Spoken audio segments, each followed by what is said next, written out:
உயிரிழந்த குடும்பத்தினை சந்தித்து கிட்டத்தட்ட 29 பேர் முதல் கட்டமாக அவங்களுடைய இல்லத்திற்கு சென்று எல்லோரையும் தனித்தனியாக சந்தித்துவிட்டு வந்திருக்கின்றோம். எல்லோருமே கிட்டத்தட்ட வறுமை கோட்டுக்கு கீழே இருக்கக்கூடிய குடும்பத்தினர். மூட்டை தூக்குறவங்க, வெல்டர், ஃபிட்டர், பெயிண்டர், இது போன்று சாதாரணமாக வேலையை செய்து அன்னைக்கு வருமானம் வந்தால் தான் அவர்களால் குடும்பத்தை நடத்த முடியும் என்கிற அளவில் தான் எல்லா குடும்பமும் இருக்காங்க. அவர்கள் எல்லாம் பார்த்த பிறகு முதல் கட்டமாக நம்முடைய பாரதிய ஜனதா கட்சியின் சார்பாக நம்முடைய தலைவர்கள், மூத்த தலைவர் அண்ணன் ஏஜி சம்பத் அவங்க இருக்கிறாங்க, மாநிலத்தினுடைய துணைத் தலைவர் மாவட்ட தலைவர் அருள் அவங்க இருக்கிறாங்க, இந்த பகுதியினுடைய தலைவர் ராஜேஷ் இருக்கிறாங்க. எல்லோரும் நாளை மறுநாள் இறந்த எல்லா குடும்பத்திற்கும் சென்று பாரதிய ஜனதா கட்சி சார்பாக 1 லட்சம் ரூபாய் காசோலையை தனித்தனியாக ஒரு குடும்பத்திற்கு கொடுப்பாங்க. அவர்களுடைய அடிப்படை தேவைகளுக்கு, முக்கியமான செலவுகளுக்கு பாரதிய ஜனதா கட்சி முதல் கட்டமாக உதவி செய்ய வேண்டும் என்று முடிவெடுத்திருக்கின்றோம். இரண்டாவது, அந்த குடும்பம் ஒரு 15 நாள் கழித்து அண்ணன் ஏஜி சம்பத் அவர்கள் தலைமையில் ஒரு குழு ஒரு குடும்பத்துக்கும் சென்று மத்திய அரசினுடைய திட்டத்தை கொண்டு வருவதற்கு ஒரு ஆய்வறிக்கை சமர்ப்பிப்பாங்க.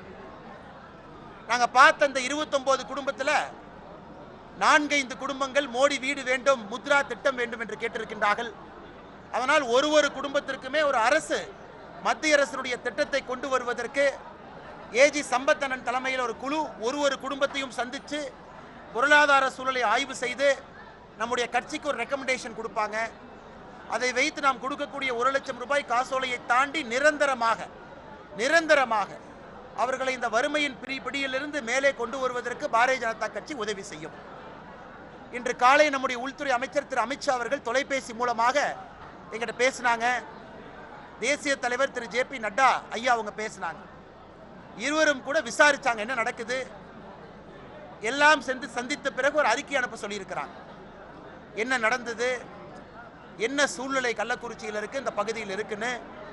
நான் உங்களை எல்லாம் சந்தித்த பிறகு உள்துறை அமைச்சர் அவர்களுக்கும் தேசிய தலைவர் அவர்களுக்கும் தொலைபேசி மூலமாக இந்த கள நிலவரத்தை எடுத்துரைக்க உள்ளேன். நாங்கள் இந்த நேரத்தில் பாரதிய ஜனதா கட்சி செய்யக்கூடிய முதல் வேலை, உள்துறை அமைச்சர் அமித்ஷாஜி அவர்களிடம் நான் வைக்கக்கூடிய முதல் கோரிக்கை இருக்கு, இந்த பகுதியில் இருக்குன்னு. நான் உங்களை எல்லாம் சந்தித்த பிறகு உள்துறை அமைச்சர் அவர்களுக்கும் தேசிய தலைவர் அவர்களுக்கும் தொலைபேசி மூலமாக எல்லா குடும்பத்தையும் பார்த்த பிறகு ஒரு விஷயத்தில் நாங்கள் தெளிவாக இருக்கின்றோம். கள்ளச்சாராயமும் திமுகவினுடைய அடிமட்ட தலைவர்களும் பின்னி பிணைந்திருக்கின்றார்கள்.